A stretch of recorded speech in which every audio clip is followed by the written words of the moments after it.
مولانا آج کا میرا سوال جو ہے وہ عذاب قبر کے متعلق ہے۔ بچپن سے ہم سنتے آئے ہیں کہ انسان اگر نیک اعمال کر کے اس دنیا سے جاتا ہے تو قبر کے اندر اس کو جنت کی فیسلٹیز ایک طرح سے کہیں ملنے لگتی ہیں، اور قیامت تک اس کو وہ ملتی رہتی ہیں۔ اور لیکن اگر کوئی انسان برے کام کر کے اس دنیا سے جائے گا تو اس کے اوپر عذاب ہوگا قبر کے اندر، ہم بچپن سے سنتے آئے ہیں۔ لیکن اب مارکیٹ میں ایک نئی چیز آ گئی ہے، لوگوں کا کہنا ہے کہ جو نئی سوچ کے لوگ ہیں آج کل مارکیٹ میں، ان کا کہنا یہ ہے کہ اس طرح کا کوئی پروف قرآن سے ملتا ہی نہیں ہے کہ عذاب قبر یا جنت کی فیسلٹیز کا قرآن میں کوئی ذکر ہو۔ یہ تو سب باتیں جو ہیں مولویوں نے اپنے پاس سے بنا دی کہ اگر نیک اعمال کر کے جاؤ گے تو یہ، اور برے کر کے جاؤ گے تو یہ عذاب۔ تو اس بات کو آپ تھوڑا واضح کر کے بیان کر دیجئے کہ اصل حقیقت ہے کیا؟ یہ سوال آج کل واقعی بڑا ٹرینڈ میں ہے۔ اس قسم کی باتیں ہم تک بھی پہنچتی رہتی ہیں۔ کچھ اس ٹائپ کے اسکالرس آ گئے ہیں جو اب علماء کے اوپر نئے نئے قسم کے الزامات لگا رہے ہیں، اور یہ کہہ رہے ہیں کہ یہ دین انہوں نے اپنے آپ بنا لیا ہے، قرآن حدیث سے ان تمام چیزوں کا کوئی تعلق اور واسطہ مطلب نہیں ہے، یہ تو ان مولویوں کا بنایا ہوا دین ہے۔ ان میں سے کچھ لوگوں کی ویڈیوز ایسی ہیں کہ ایک عالم یہ سوچتا ہے کہ یہ اس لائق نہیں ہے کہ یہ اسلام کے اور قرآن کے اوپر بات کر سکے، اس کے اندر تو یہ صلاحیت ہی موجود نہیں ہے، نئی نئی چیزیں وہ اسلام کے اندر قرآن کو سامنے رکھ کے پیش کر رہا ہے۔ خیر، اس بات سے صرف نظر بات یہ ہے کہ یہ جو عذاب قبر ہے، سب سے پہلی بات تو شریعت مطہرہ کے اندر یہ ہے کہ اگر کوئی چیز قرآن سے ثابت نہ ہو لیکن احادیث متواترہ سے ثابت ہو جائے تو اس کا درجہ وہی ہے جو قرآن سے ثابت ہونے والی چیز کا ہوا کرتا ہے۔ بالکل لہٰذا عذاب قبر تو احادیث متواترہ سے ثابت ہے، بخاری اور مسلم اور ترمذی، ابو داود، صحاح ستہ بھری پڑی ہے ان تمام قسم کی باتوں سے۔ اس کے علاوہ دوسری احادیث کی کتابیں بھی بھری ہوئی ہے، اور صحابہ کرام اور امت کے علماء کا اس پر اجماع رہا ہے، اور اجماع خود دلیل شرعی ہے۔ لہٰذا یہ کوئی ایسی بات نہیں تھی، لیکن پھر بھی اگر انہوں نے یہ کہا ہے کہ قرآن کے اندر اس کا ثبوت نہیں ملتا ہے تو یہ بھی ان کی کم علمی ہے۔ قرآن کے اندر بھی ثبوت موجود ہے، اور ایک آدھ آیت نہیں، کئی جگہ قرآن کریم نے اس کا تذکرہ کیا ہے، لیکن بات یہ ہے کہ سمجھنے کے لیے عقل سلیم کی ضرورت ہوا کرتی ہے۔ بالکل بے شک۔ خیر، قرآن کریم میں ایک جگہ اللہ تبارک و تعالی ارشاد فرماتا ہے فَوَقَاهُ اللَّهُ سَيِّئَاتِ مَا مَكَرُوا وَحَاقَ بِآلِ فِرْعَوْنَ سُوءُ الْعَذَابِ النَّارُ يُعْرَضُونَ عَلَيْهَا غُدُوًّا وَعَشِيًّا وَيَوْمَ تَقُومُ السَّاعَةُ أَدْخِلُوا آلَ فِرْعَوْنَ أَشَدَّ الْعَذَابِ۔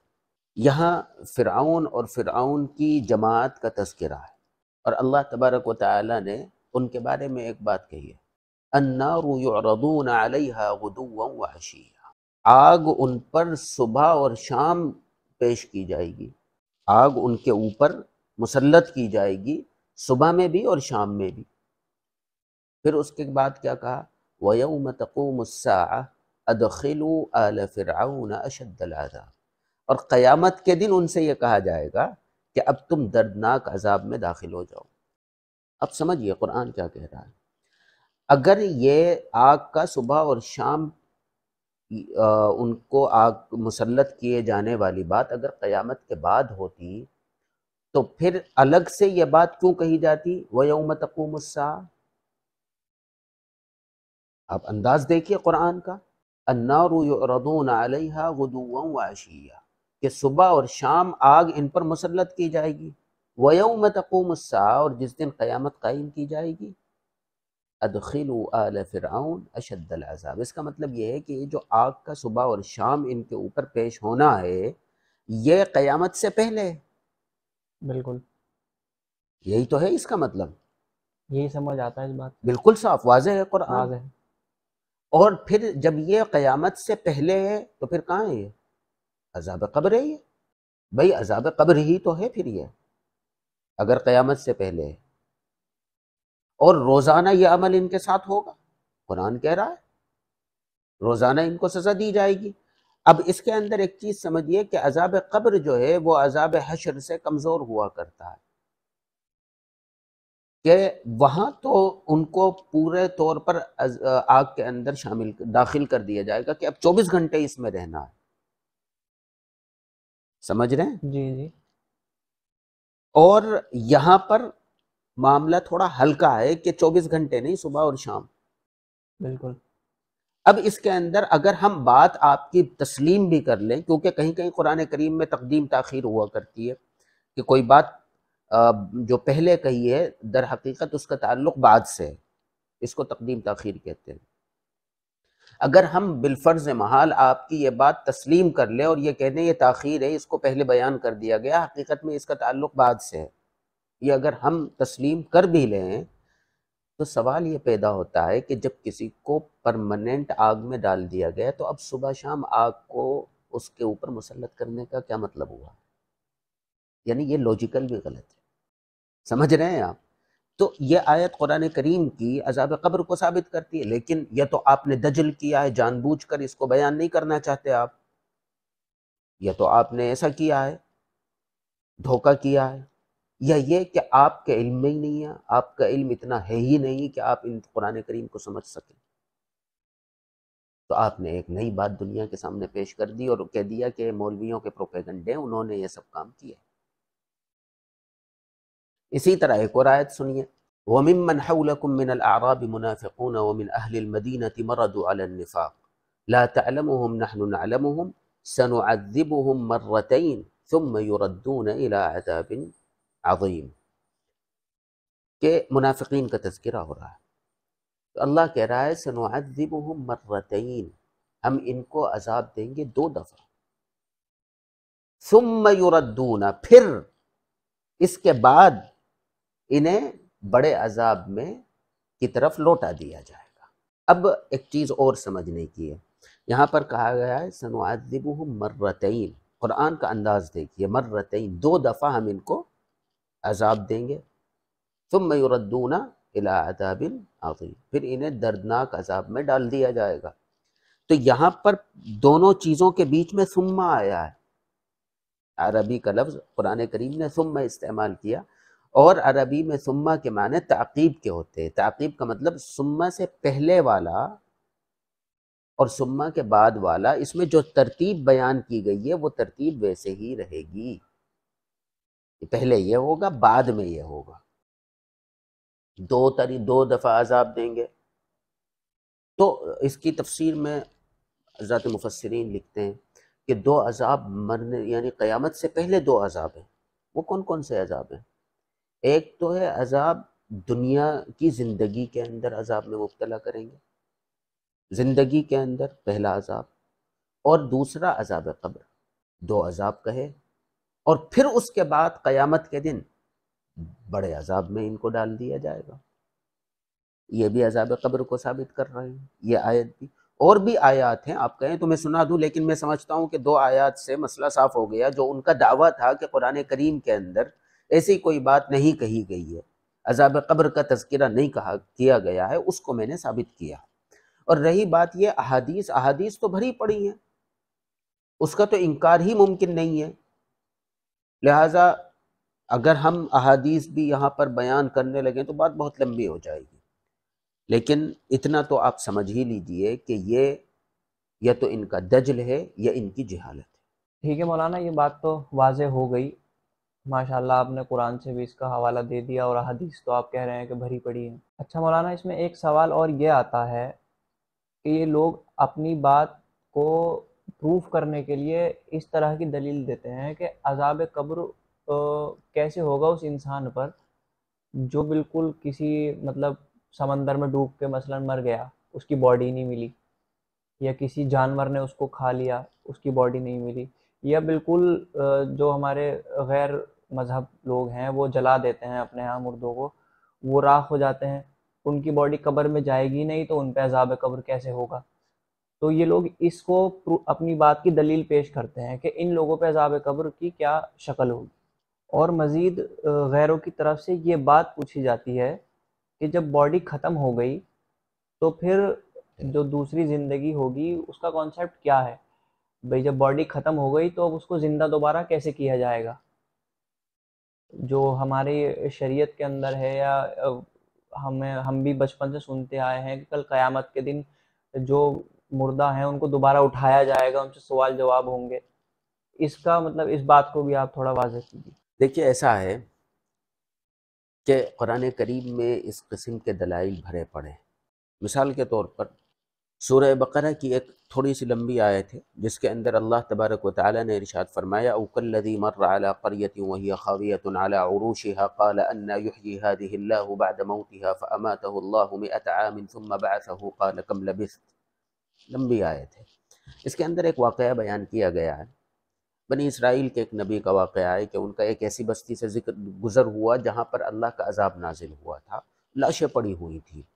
حضرت مفسرین نے لکھا ہے کہ ایک وادی تھی، چاروں طرف پہاڑ تھے، اس کے اندر لاشیں بکھری پڑی تھی۔ تو جب وہاں سے ان کا گزر ہوا تو انہوں نے کہا کہ اللہ آپ ان کو کیسے دوبارہ زندہ کریں گے؟ خیال پیدا ہوا، ذہن میں یہ بات پیدا ہوئی، تو اللہ تبارک و تعالی نے ان کے اوپر موت طاری کر دی۔ 100 سال تک وہ موت کی حالت میں رہے، یعنی مار دیے گئے۔ 100 سال کے بعد اللہ نے ان کو دوبارہ اٹھایا، اور اٹھانے کے بعد اللہ نے ان سے پوچھا کہ ہاں اب بتاؤ کتنے دن کے بعد اٹھے ہو تم؟ تو انہوں نے کہا 1 یا 2 دن میں اٹھ گیا ہوں۔ تو پھر اللہ نے کہا کہ نہیں، تم 100 سال کے بعد اٹھے ہو، اور اب تم دیکھو، غور کرو، تم جب سفر کر رہے تھے نا، تمہارے ساتھ ایک سواری بھی تھی، جانور بھی تھا، تمہارے ساتھ کچھ کھانے پینے کا سامان بھی تھا، تم اپنے کھانے پینے کے سامان کو دیکھو تو مٹی ہو چکا ہے، اور اپنے سواری کو دیکھو، وانظر الى حمارك ولنجعلك آية للناس وانظر الى العظام كيف ننشزها ثم نكسوها لحما، کہ تم اپنے گدھے کو دیکھو، سواری جانور تھا، اس کو دیکھو کہ ہم اس کی ہڈیوں کو کیسے جمع کرتے ہیں، وہ مٹی تھی، مٹی سے ایک دم ہڈیوں میں تقسیم، ہڈیاں بن گئی، جڑ گئی مٹی، پھر اس کے اوپر قرآن بیان کر رہا ہے، پھر اس کے اوپر گوشت آ گیا، اور پھر وہ اٹھ کھڑا ہوا۔ اسی طرح ان کے کھانے پینے کی چیزیں، آپ کوئی کھانے پینے کی چیز پھینک دیجئے، چند مہینوں کے بعد وہ مٹی ہو جاتی ہے، تو وہ کھانے کی چیز واپس اسی شکل میں آ گئی، مٹی سے واپس وہ وہی بن گئی۔ تو اللہ تبارک و تعالیٰ کے لیے کسی ختم ہونے والی چیز کو اٹھانا کون سی عجیب بات ہے؟ اس کا مطلب یہ ہے کہ آپ کا ایمان اللہ کی قدرت پر نہیں ہے۔ اگر آپ یہ سوال کرتے ہیں کہ وہ کیسے عذاب دے گا، تو پھر آپ اپنے ایمان کا محاسبہ کریں کہ آپ کا ایمان اللہ کی قدرت پر ہے یا نہیں ہے۔ آپ تو یہ سمجھتے ہو کہ اللہ قادر نہیں ہے، اس کا مطلب قادر مطلق نہیں ہے، اور پھر آپ کیسے قرآن کو ماننے والے ہوئے؟ جو آپ قرآن کی آیتیں پڑھتے اور کہتے ہو کہ ہم قرآن کے ماننے والے ہیں، تو سوال یہ پیدا ہوتا ہے کہ آپ کیسے قرآن کے ماننے والے ہو؟ قرآن تو یہ کہہ رہا ہے اذا اراد شیئا قال له کن فیکون، کہ اللہ کی قدرت تو یہ ہے کہ جب وہ کسی چیز کا ارادہ کرتا ہے تو اس سے کہتا ہے کن، ہو جا، فیکون، تو وہ ہو جاتی ہے۔ یعنی ایک چیز جو پہلے سے کچھ نہیں تھی، جس کا پہلے وجود نہیں تھا، اللہ اسے وجود بخشتا ہے لفظ کن سے، کہتا ہے ہو جا۔ جس کا پہلے کوئی ڈھانچہ نہیں تھا، جس کا پہلے سے کوئی ایک خاکہ نہیں تھا، ڈیزائن نہیں تھا، اس کو وہ ایک لفظ کن سے ڈیزائن اور خاکہ اور ماڈل سب کچھ دے دیتا ہے۔ وہ ایک ڈسٹروائے ہوئی ہوئی چیز کو دوبارہ اپنی حالت پر کیسے نہیں لا سکتا؟ سمجھ رہے ہیں؟ بالکل۔ تو آپ تو اللہ کی قدرت پر سوال اٹھا رہے ہیں، اور اللہ تبارک و تعالیٰ کی قدرت پر اس کا مطلب آپ کا ایمان نہیں ہے، اور اگر آپ کا ایمان اللہ کی قدرت پر نہیں ہے تو پھر آپ کو اپنے ایمان کا محاسبہ کرنے کی ضرورت ہے، اور یہ سوچنے کی ضرورت ہے کہ کیا ہم اللہ تبارک و تعالیٰ کے اس دین کے اوپر ہیں بھی یا نہیں ہیں؟ ایک بات۔ دوسری بات، قرآن کریم تو بہت سی چیزیں بیان کرتا ہے، آپ قرآن کو دیکھیے، اَيَحْسَبُ الْإِنسَانُ أَن لَّن نَّجْمَعَ عِظَامَهُ، کیا انسان یہ سمجھتا ہے کہ ہم ہڈیوں کو دوبارہ جمع نہیں کر سکتے؟ بَلَا قَادِرِينَ عَلَىٰ أَن نُّسَوِّيَ بَنَانَا، بلکہ ہم تو ان کو ان کی انگلی سے دوبارہ بنا سکتے ہیں، انگلی کے ایک چھوٹے سے حصے سے پورے جسم کو دوبارہ بنا سکتے ہیں، بلکہ کچھ لوگوں نے تو اس کی تفسیر میں فنگر پرنٹ لکھا ہے کہ ہم فنگر پرنٹ سے اس کو دوبارہ پورا انسان کھڑا کر سکتے ہیں؟ تم یہ سمجھتے ہو کہ ہم دوبارہ سے مٹیوں کو نہیں جوڑ سکتے ہیں؟